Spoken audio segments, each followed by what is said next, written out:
Oh, let's just wait for helicopter to go past. Right, it's gone past now. Thanks for coming back for another health and fitness video. This video is going to contain a upper body strengthening session that I have structured and videoed.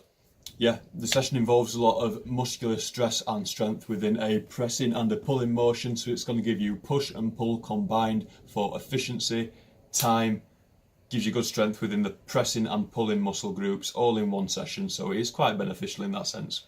I make sure I demonstrate the session structure throughout from the start right to the end, but first it's important to prepare the body mentally and physically through the warm-up, so I'm going to list that.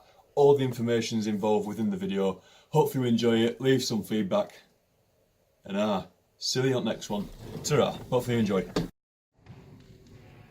So like I said in the warm-up, first thing that I'm going to be doing is just going on the assault bike, so a piece of cardio for around 6 to 10 minutes, because the joints are fairly cold and it's very cold outside, so we need to get good oxygenated blood flow and just need to have raised body temperature. So 6 to 10 minutes on this bike, making sure the bike's set at the hip height, just so then I've actually got a good range of motion when I'm pedalling, not pedalling too short and not too long, overstretching in that sense. Okay, so just finished on the assault bike. Now I'm going to do dynamic stretching. Okay, so I'm going to loosen up the ball and socket joint, shoulders, upper body, and then reverse movement. Just focus on that one ball and socket joint. Really got to try disconnect the shoulder to get the joint loose. Switch the opposite direction as well. And repeat to the other side. But on it swings one direction, and then 80 the other.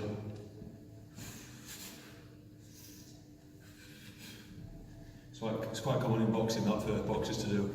Also, it's going to be involved in a large portion of our body. Okay, just going to make sure we do it for all muscle groups.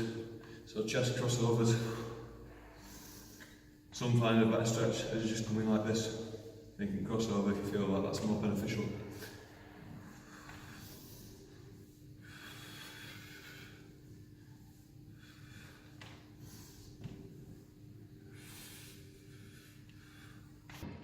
Personally, my shoulders and a lot of other people's shoulders are susceptible to injury over any other muscle group, ideally in the upper body. So I'm going to make sure I just go through a few more mobility, flexibility drills. Just really loosen the joint ups, and that's going to prevent any injury that may occur during training. Start off just with band raises.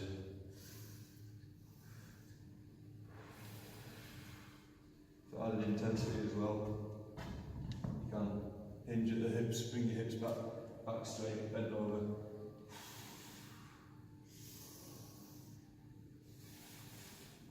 Okay, retract your scapula. Okay, pull.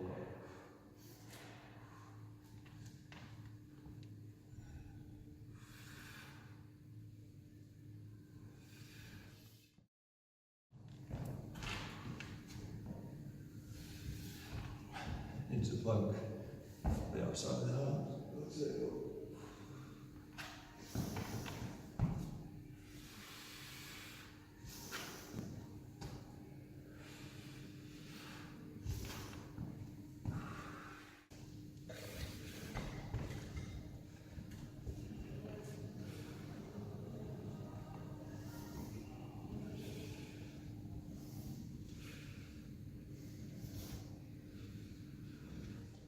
Okay, so I'm now going to guide you through my workout. I started off with scapular retractions. This is a basic activation exercise drill to do before the proper workout. And because I'm about to go into pull-ups, I did the activation exercise. Just helps to develop your mind and body connection to get big muscles activated, and it's going to stop the small muscles from taking over the load in the pull-ups, for example. So I don't want my upper traps to be taking over. I want to be retracting with my scapula, being able to pull my weight up with my lats.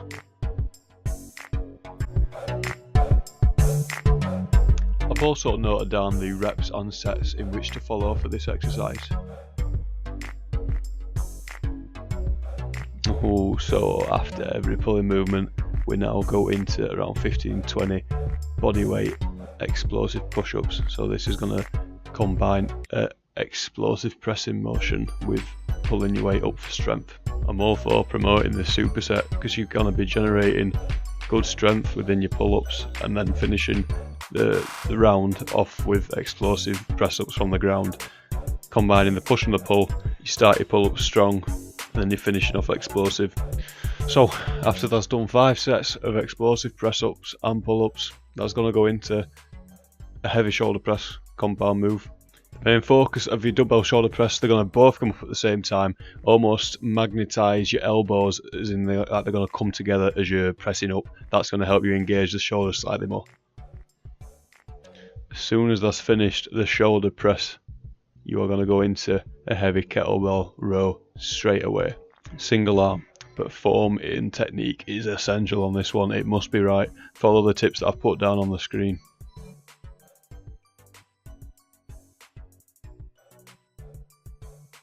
So for overall volume, you got 5 rounds.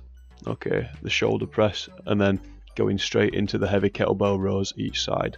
And I've noted down over the clips the amount of weight and reps that you should follow from set 1 right to the end of set 5. This workout is mainly for people who want to build up a good framework with strength and muscle, but aren't too bothered in spending a lot of time doing exercises, accessory movements. It's quick and efficient, and it ensures room for strength development through the compound movements. It's heavy pulling, heavy pressing, heavy rowing, and this enforces a wide grip, close grip, working with horizontal and vertical angles in these exercises. You know, it's efficient and it's going to be targeting a sufficient amount of muscle work in your body. That's going to give you a big amount of stress, really raise metabolism, burn through calories, just develop muscle in the right overall areas. Alright, so now we're in the final 2 exercises of the workout. Quick, isn't it? So, heavy close grip rowing. Going to superset that with heavy tricep dips. It's about managing your own body weight now, managing the stress of your own weight and just pulling through that right to the end. Now at this stage you may be fairly taxed and fatigued, so you might not want to use any additional resistance if you can still manage it. So I've not got any plates between my legs just because I'm struggling to manage my own body weight at this stage. So it's still strengthening, but because we've already done quite a lot of big movements, we're just going to finish off with the body weight. But it's all dependent on the individual. If you're wanting to gain strength, you take a bit longer rest and place maybe 5kg dumbbell, 10kg dumbbell or plate in between your legs, and you're going to work with that. And here's a final summary for you to see of the workout it's in. Alright, the weight and the rep range is listed in text in the actual clips at video. Have a look at them, follow it along. Please have a go at it if you think you're hard enough. Have a go at it if it appeals, and hopefully you can leave some good feedback from that. Leave some comments on what you'd like to see as well. But apart from that, thank you for watching. Have a great day, and I'll see you up next video. Ta-ra.